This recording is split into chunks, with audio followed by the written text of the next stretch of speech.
2024년 11월 8일 오전 9시 20분. 정희는 남산 도서관 앞 버스 정류장에서 내렸습니다. 조은실 변호사가 이미 도서관 입구에서 기다리고 있었습니다. 정희님, 여기에요. 조 변호사가 손을 흔들었습니다. 정희는 재빨리 다가갔습니다.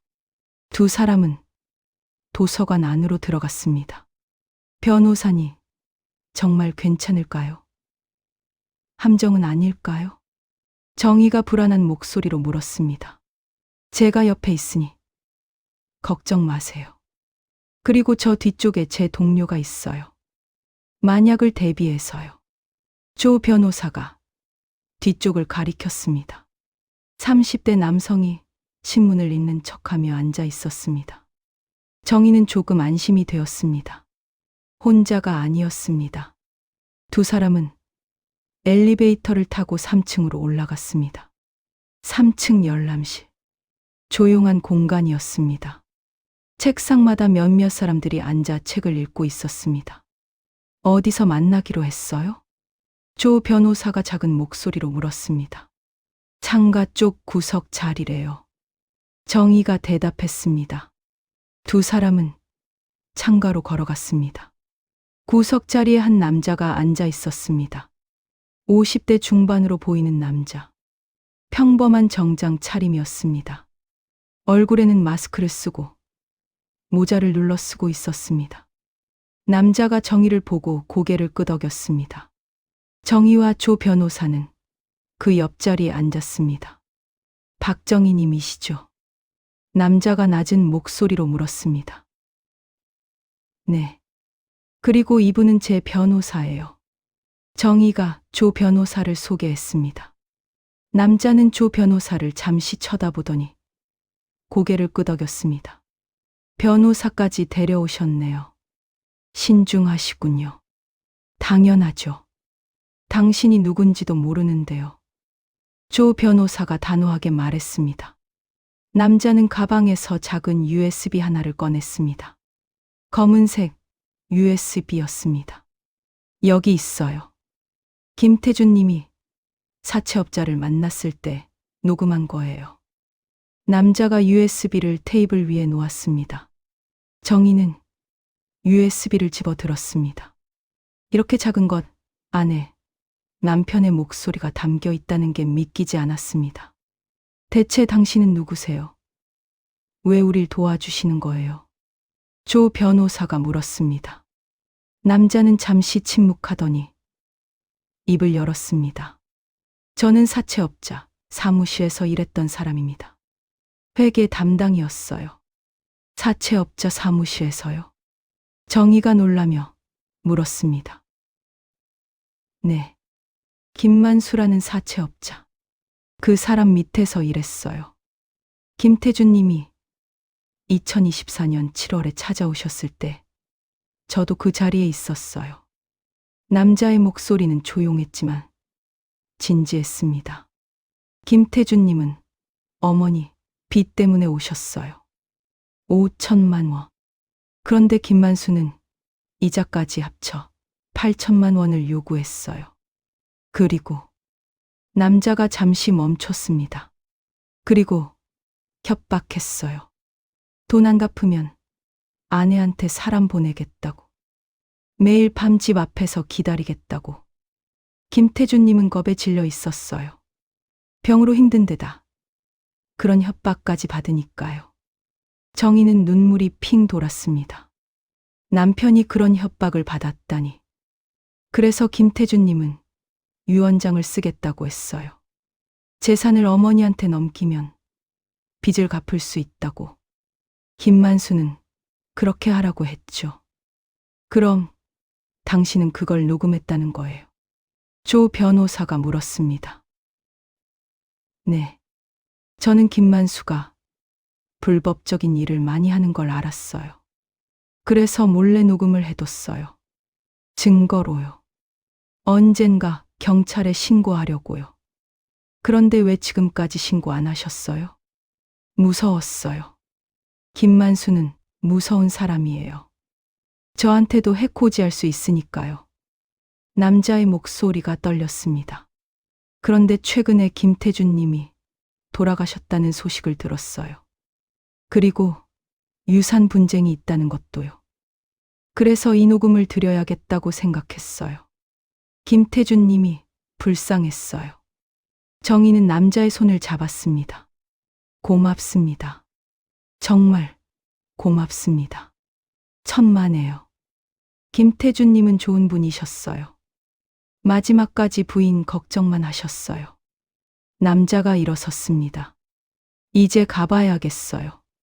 제 신호는 절대 밝히지 마세요. 김만수가 알면 위험해요. 알겠어요. 약속할게요. 정희가 고개를 끄덕였습니다. 남자는 그렇게 열람실을 나갔습니다. 마스크와 모자로 얼굴을 가린 채 정희와 조 변호사는 자리에 앉아 USB를 내려다봤습니다. 변호사님, 이거 진짜일까요? 들어봐야 알겠죠. 사무실로 가서 확인해 봅시다. 두 사람은 서둘러 도서관을 나왔습니다. 오전 11시, 조은실 법률사무소. 정희와 조 변호사는 노트북 앞에 앉았습니다. 조 변호사가 USB를 연결했습니다. 파일이 하나 나타났습니다. 2024년 7월 20일 녹음이라고 적혀 있었습니다. 재생할게요. 조 변호사가 파일을 클릭했습니다. 소음이 들렸습니다. 그리고 남자 목소리가 들렸습니다. 김태준 씨, 앉으세요. 거친 목소리였습니다. 사채업자 김만수인 것 같았습니다. 네. 약한 목소리가 들렸습니다. 남편의 목소리였습니다. 정희는 가슴이 뛰었습니다. 남편의 목소리. 오랜만에 듣는 목소리였습니다. 윤옥자 씨 빚 때문에 오셨죠? 네. 어머니, 빚을 제가 갚으려고요. 5천만 원 빌려간 지 4년 됐어요. 이자 붙으면 8천만 원이에요. 8천만 원이요. 너무 많은데요. 남편의 목소리가 떨렸습니다. 이자가 그래요. 연 20%. 4년이면 이 정도죠. 갚을 수 있어요? 돈이 지금 당장은 없어요. 제가 아파서 치료비가. 그럼 어떻게 갚을 건데요? 김만수의 목소리가 차갑게 변했습니다. 재산이 좀 있어요. 부동산하고 예금이요. 그걸로 갚을게요. 언제요? 제가 죽으면요. 남편의 목소리가 힘없이 나왔습니다. 죽으면 유언장이라도 쓸 거예요. 네. 유언장을 쓸게요. 제 재산을 어머니한테 넘기는 걸로요. 그럼 어머니가 빚을 갚을 수 있잖아요. 그것도 방법이긴 한데. 김만수가 잠시 생각하는 소리가 들렸습니다. 좋아요. 그럼 유언장 쓰세요. 대신 조건이 있어요. 무슨 조건이요? 한 달 안에 써야 해요. 그리고 공증받아야 해요. 법적으로 확실하게. 네. 알겠어요. 그리고 또 하나. 김만수의 목소리가 위협적으로 변했습니다. 만약 유언장 안 쓰면 김태준 씨 부인한테 사람 보낼 거예요. 매일 밤 집 앞에서 기다릴 거예요. 알겠어요? 네. 네. 제발 그러지 마세요. 아내한테는. 남편의 목소리가 울먹였습니다. 아내한테 손대지 마세요. 제발요. 그럼 유언장 쓰세요. 한 달 안에. 네. 쓸게요. 꼭 쓸게요. 좋아요. 한 달 후에 다시 연락할게요. 유언장 사본 보내주세요. 네. 녹음이 끊어졌습니다. 정희는 눈물을 흘리고 있었습니다. 조 변호사도 굳은 표정이었습니다. 여보, 여보. 정희가 느꼈습니다.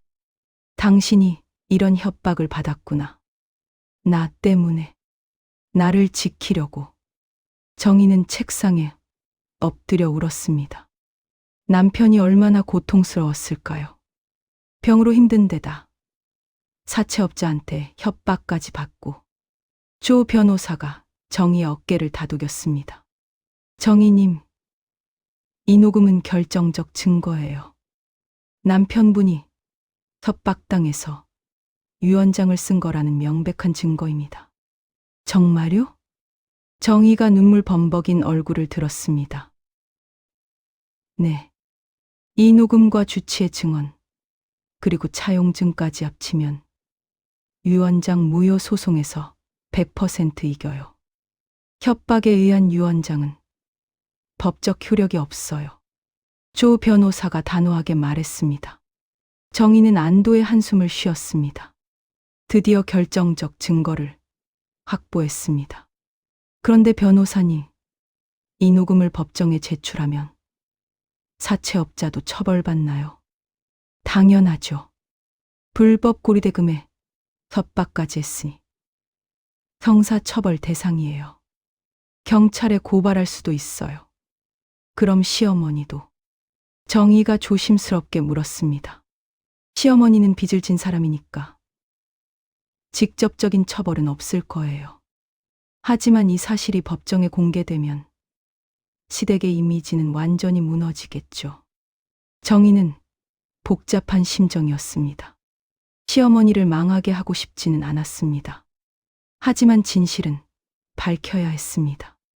일단 이 녹음을 여러 곳에 백업해 두겠습니다. 그리고 다음 주에 법원에 제출할게요. 조 변호사가 USB를 복사하기 시작했습니다. 오후 2시. 정희는 집으로 돌아가는 길이었습니다. 버스를 타고 가면서 창밖을 바라봤습니다. 마음이 복잡했습니다. 남편의 목소리, 떨리는 목소리, 자신을 지키려고 했던 남편. 여보, 고마워요. 당신이 날 얼마나 사랑했는지 이제 알겠어요. 정희가 중얼거렸습니다. 버스가 집 근처에 도착했습니다. 정희는 버스에서 내렸습니다. 집으로 걸어가는데 누군가 뒤에서 말을 걸었습니다. 형님. 정희는 돌아봤습니다. 신우이 현숙이었습니다. 현숙 씨, 여기서 뭐해요? 정희가 경계하며 물었습니다. 형님 기다리고 있었어요. 할 얘기가 있어서요. 현숙이 다가왔습니다. 저는 당신하고 할 얘기 없어요. 정희가 돌아서려는데 현숙이 정희의 팔을 잡았습니다. 형님, 제발요. 5분만요. 5분만 제 얘기 들어주세요. 현숙의 목소리에는 애원이 섞여 있었습니다. 정희는 현숙을 쳐다봤습니다. 평소와 달리 현숙은 화장기 없는 얼굴에 지쳐 보였습니다. 뭔데요? 여기서는 곤란하고요. 저기 카페로 가요. 현숙이 근처 카페를 가리켰습니다. 정희는 잠시 망설이다가 고개를 끄덕였습니다. 두 사람은 카페에 들어가 구석 자리에 앉았습니다. 현숙이 커피 2잔을 시켰습니다. 형님, 소송 취하해 주세요. 현숙이 정희를 보며 말했습니다. 싫어요. 벌써 몇 번째예요. 정희가 단호하게 말했습니다. 형님, 제발요.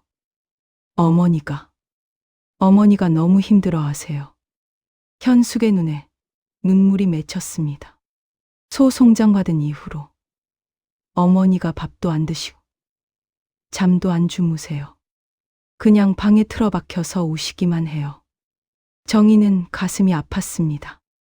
하지만 흔들리면 안 됐습니다. 그건 어머니가 잘못하신 거잖아요. 남편을 협박해서 유언장 쓰게 했으니까요. 형님도 아시잖아요. 어머니도 피해자라는 거. 아버지한테 평생 맞고 살았고 도박에 빠질 수밖에 없었다는 거. 현숙이 눈물을 닦았습니다. 그래요. 알아요. 그래서 저도 어머니를 완전히 망하게 하고 싶지는 않아요.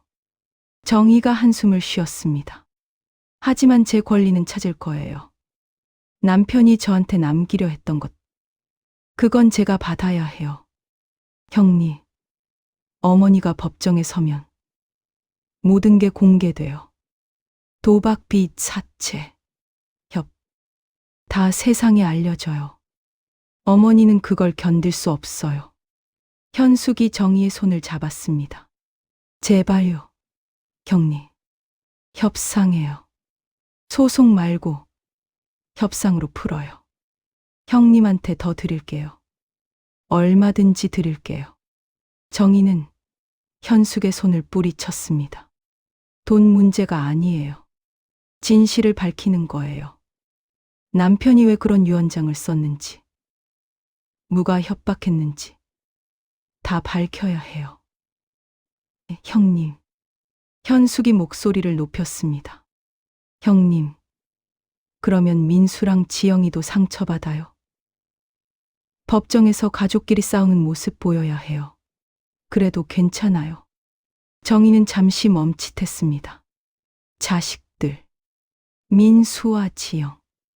하지만 그 아이들은 이미 자신을 외면했습니다.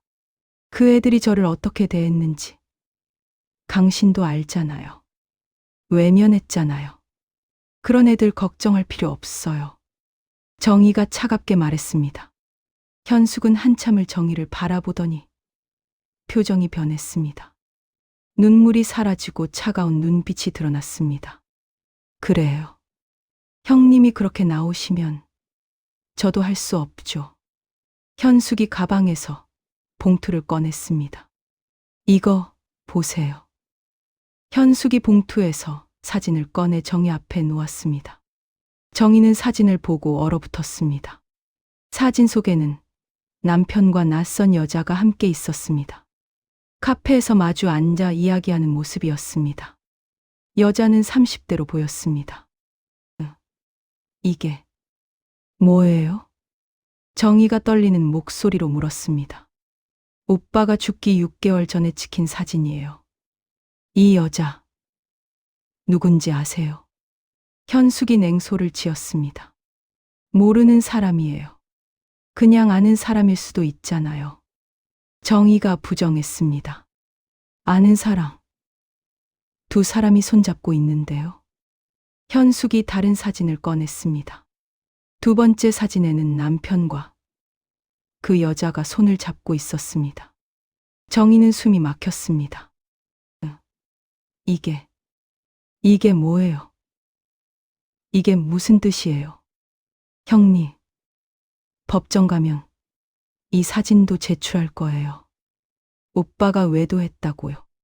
그럼 형님, 이미지도 나빠져요. 불쌍한 아내가 아니라 남편한테 버림받은 여자가 되는 거예요. 현숙이 독을 뿜었습니다. 정희는 사진을 집어들었습니다. 남편의 얼굴을 자세히 봤습니다. 남편은 웃고 있었습니다. 이건 조작이에요. 합성 사진이에요. 정희가 소리쳤습니다. 합성. 원본 파일도 있어요.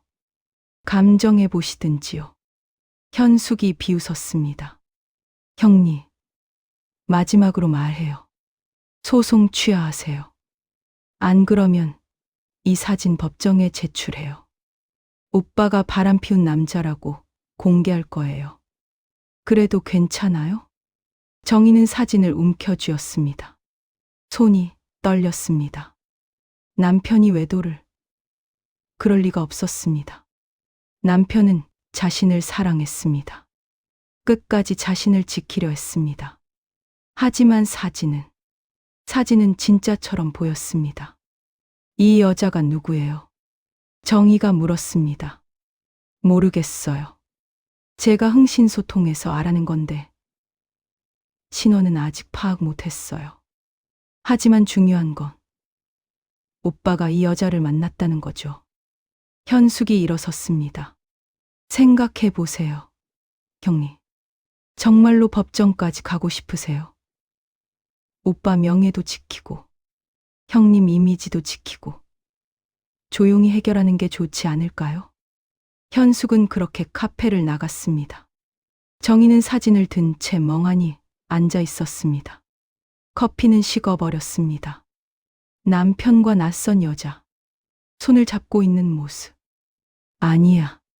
이건 거짓말이야. 남편은 그런 사람이 아니야. 정희가 중얼거렸습니다. 하지만 의심이 스멀스멀 올라왔습니다. 혹시 정말로 남편이 자신 모르게 다른 여자를 만났던 걸까요? 정희는 사진을 가방에 넣었습니다. 집으로 돌아가야 했습니다. 저녁 7시. 정희는 집에서 남편의 사진을 보며 앉아 있었습니다. 여보, 이 여자가 누구예요? 당신 이 여자 만난 거예요? 정희가 사진에게 물었습니다. 하지만 사진 속 남편은 아무 대답도 하지 않았습니다. 정희는 조 변호사에게 전화를 걸었습니다. 변호사님, 저예요. 네, 정희니. 무슨 일이에요? 오늘 현숙이를 만났어요. 그런데 정희가 망설이다가 말했습니다. 남편이 다른 여자 만났다는 사진을 보여주더라고요. 뭐라고요?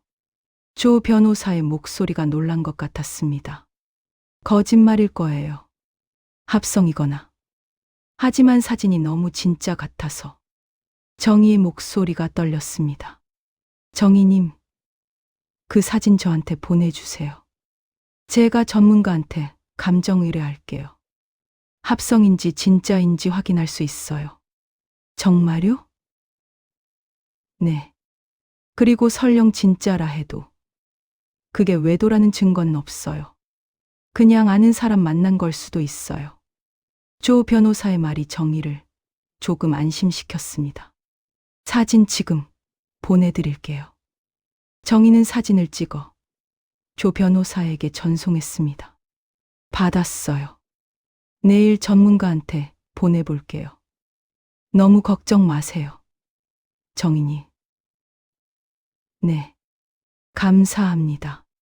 전화를 끊은 정희는 다시 사진을 들여다봤습니다. 사진 속 여자. 누구일까요? 정말로 남편의 외도 상대일까요? 아니야. 남편은 날 사랑했어. 끝까지 날 지키려 했어. 그런 남편이 외도할 리 없어. 정희가 스스로에게 말했습니다. 하지만 마음 한구석에 불안이 자리 잡았습니다. 밤 11시. 정희는 잠들지 못했습니다. 침대에 누워 천장을 바라봤습니다. 오늘 하루가 너무 복잡했습니다. 익명 제보자를 만나고 남편의 협박 녹음을 들었습니다. 결정적 증거를 확보했습니다. 하지만 현숙이 보여준 사진. 그 사진이 자꾸 머릿속을 맴돌았습니다. 정희는 핸드폰을 들었습니다. 사진 파일을 열어봤습니다. 확대해서 자세히 봤습니다. 남편의 얼굴, 여자의 얼굴, 두 사람이 손을 잡고 있는 모습. 여보, 대체 이게 뭐예요? 설명해줘요. 정희가 울먹였습니다. 그때 핸드폰이 울렸습니다.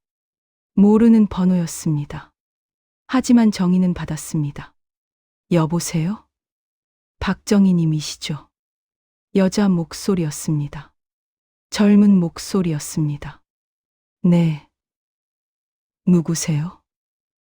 저는 사진 속 그 여자예요. 정희는 온몸이 얼어붙었습니다. 뭐라고요? 현숙 씨가 보여준 사진. 김태준님과 함께 있는 여자. 그게 저예요. 여자의 목소리는 조용했지만 분명했습니다. 당신이 왜 남편을? 정희의 목소리가 떨렸습니다. 만나서 설명드릴게요. 오해하실까 봐요. 내일 오후 3시에 한강공원 반포지구로 오세요. 제가 모든 걸 말씀드릴게요. 잠깐, 당신 누구예요? 대체 무슨 관계예요? 정희가 다급하게 물었습니다. 내일 말씀드릴게요. 김태준님은 저한테 은인이셨어요. 그것만은 알아주세요. 전화가 끊어졌습니다. 정희는 핸드폰을 든 채 굳어 있었습니다. 사진 속 여자. 그녀가 직접 연락을 해왔습니다. 은인이라고. 무슨 뜻일까요? 정희는 혼란스러웠습니다. 남편과 그 여자 사이에 무슨 일이 있었던 걸까요? 외도였을까요? 아니면 다른 무언가였을까요? 여보, 당신 대체 무슨 비밀을 또 숨기고 있던 거예요? 정희가 하늘을 향해 물었습니다. 하지만 대답은 없었습니다. 밤은 깊어가고 있었습니다. 다음 에피소드 7 검은 돈의 고리. 사진 속 여자의 정체는 무엇일까요? 남편과 그녀 사이에는 어떤 관계가 있었을까요? 그리고 신우이, 현숙은 왜 이 사진을 가지고 있었을까요? 한강공원에서 정희를 기다리는 건 진실일까요? 아니면 또 다른 함정일까요? 황혼의 재산 분쟁 잡이 없는 상속. 에피소드 7에서 계속됩니다.